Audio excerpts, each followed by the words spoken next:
బంధాలేంటి బంధువులేంటి పోతే ఏంటి వస్తే ఏంటి తిండే లేదని దిగులే పడని జన్మే నాదేరా. మనసే ఇచ్చి చెయ్యందించి తోడై నీడై మిత్రుడు కలిసే అతని కంటే చుట్టాలెవరు నాకే లేరంట. హృదయం మాత్రం నాదే, ఊపిరి కాదా తనదే, నా నేస్తం కోసం ప్రాణాలైనా ఇస్తానే.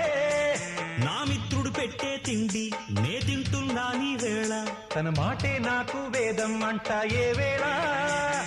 శోకం వీడే స్వర్గం చూసే రాగం పాడే తాళం వేసే పాటలు పాడే పువ్వుల జంట మేమే. సింగారాల పైరుల్లోన బంగారాలే పండేనంట పాడాలి. నవ్వుల్లోన పువ్వుల్లాగా జీవితాలే సాగాలంట ఆడాలి.